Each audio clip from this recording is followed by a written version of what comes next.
Hey fam, this is Miss V, and I'm down here in Mobile, Alabama, with the wonderful William Marshall for the spirit of our ancestors. And this man, this amazing man, is a thespian, an operatic singer, and he's from Cleveland, and he was in a fantastic play by our very own Terrence Spivey, An Ocean in My Bones. And we just got through viewing it. And tell me, what drew you to this play? What made you come down, all the way down to Mobile, Alabama? Of course, just like you said, Terrence Spivey. Terrence. I had heard about it in its first iteration. And at that time, I was in Las Vegas. And, during, the pandemic and all of that, and I stayed. And I knew he was going to do it a second year. We started to discuss that. And then he said, I need you to come. I understand you've moved back to Cleveland. I said, how do you know that? Little birdie. What? Anyway, I said, I'm on.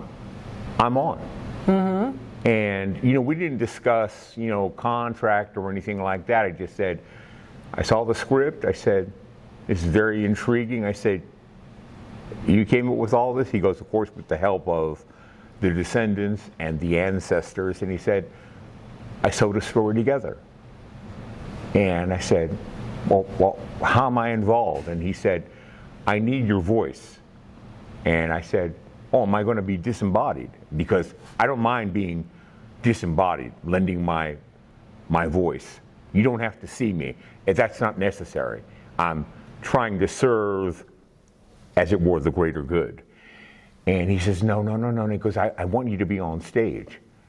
Now, after all that, I'm still disembodied because I wear this, right. I get to wear this cloak, as it were. Hooded figure. Hooded. And I said, I'm liking that. So, I came to Mobile, and amazingly enough, people asked, have you ever been to Mobile? I said, yeah, I was in Mobile doing Porgy and Bess, a tour back in 92 and 93. And that was the last time. So I immediately came here, and they were busy.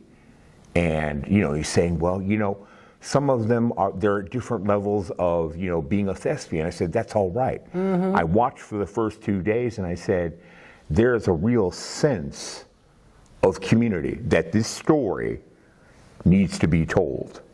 It needs to be told and retold, and as more information comes to light, as it were, 2019, the Clotilda is rediscovered, and it's brought life, literally, back to people, reconnections, new connections, spirit. Mm-hmm. And I've looked at, how do I say this, the plateau, as it was originally called, mm-hmm. And said, this is the moment, there needs to be revitalization. There needs to be, it can't go down in flames, as it mm-hmm. were. It's got to be revitalized. It's too important. It is the other Plymouth Rock. Plymouth Rock landed on them. They didn't ask for anything. They did everything themselves. You talk about grit, perseverance, resilience. Mm-hmm. They did it. They didn't beg, borrow, or steal. They did it with nothing. Nothing. Yes. That is this story of this place called America. If you want to talk to people about, well, we did it by our bootstraps. Mm. They came here naked. They didn't have a thing but the skin of their skin. That's all they had. They recognized what freedom was. Once they got their freedom, they're like, they didn't look back. They didn't ask for anything. They did it. They just did it. They got together. I mean, that's fascinating in It really In a is. 21st century context, there's more than 40 million of us. Can you imagine if we all bent a little bit for the greater good, how powerful that could be? Yeah, I could imagine. Powerful. I could. Well, let me ask you this. And one of the things you rung a bell for me. I think this story, why it's so important, it is a story of America. It is a story of coming here with nothing. Not even clothes. These people didn't have clothes on their back. And making something out of that. They didn't run here. No, they did not. They didn't not voluntarily trafficked. But let me ask you this. You're a veteran of the stage. You've seen some of the best and some of the worst. What do you think of the acting, the acting of these people that performed in this play with you? I think it is honest. It's natural. It's as close as real can be. I mean, it was very, very real. There are moments. The woman in the cast that is actually pregnant, and she talks about, I had 14 children with this man. It makes you cry. And she's so simple with it. You never see her acting. No. It's just every time I stop to listen to her, whether I'm backstage or out in the front of the house, it's a singular moment. She's just, they all get a star turn with their monologues, but her monologue. Oh, see, listen, this play is so, listen, I thank you so with your honesty. I knew you were going to be an amazing interview. It'll break your heart. I knew you were going to be an amazing interview because you speak always from the heart. And people have to understand that this play is so emotional. And the ancestors are with us here. And one of my favorite parts of the play is when you come out and we start singing with you. And you sing our anthem. And people just start automatically, I did too, just singing with you. It added such a beautiful touch to this story. That's Clarence. Yeah, it did. Yeah, that's William too. Thank you very much. Well, let me ask you this, William. Going forward, this is such an important story, and it's just getting bigger. And I'm looking to see this thing go with legs, just go as far as it can. Where do you see this story going, and what's the implications of it? I know there are two questions in one, but what do you see the biggest?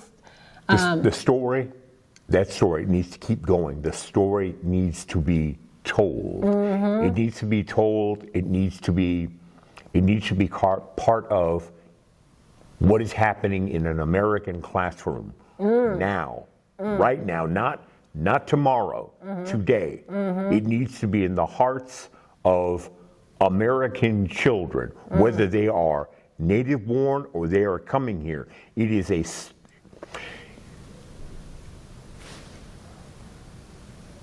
literally, it's that lost piece. Right. We, this we, the man behind the camera. That we. His we. It needs, and he's sitting here smiling. Yeah, point at him. He's there. It needs to be represented. Right. If America is going to actually be honest with his or herself, right, the story needs to be told. It needs to be told, get this, honestly. Right. There's no shame in the game. The shame in the game is to hide that truth. And America needs to live up to its warts, its beauty, all that it can offer. But if it lies, and we operate in lies, we will not be in America. I can, trust me when I say this, everybody in the sound of my voice, we need to be honest about it. We need to be honest about our relations. We need to be cognizant that everybody who wants to be here is value, okay? And I'm not talking about some monetary value, the human value, okay? Listen to me. We, everyone that comes to this place we now call America, they want to be here.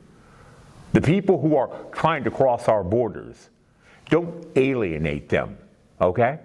Don't trash them, because if America goes down that rabbit hole that we are isolationist, we can do it all alone, believe you me, this will be our last century as an America.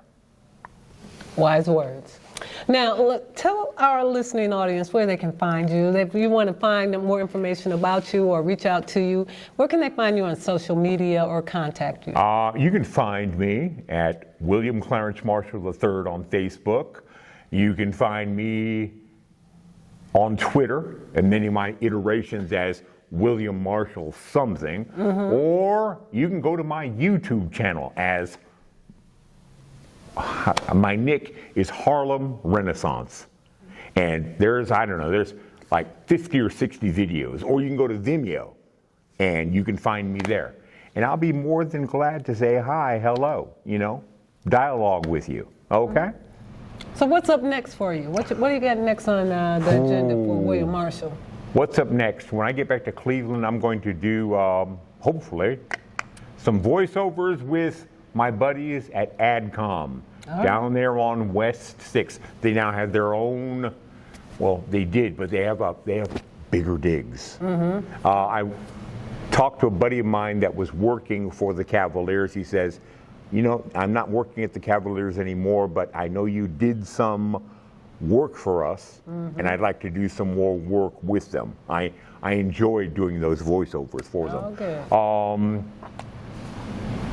Got to shout out Mike Patrone, Cleveland native. Hey, Mike. Mike is doing a new musical called Schmata Girl, which I'm involved in. I'm very excited about that, just as excited about his other musical, Caesar, the musical. Okay.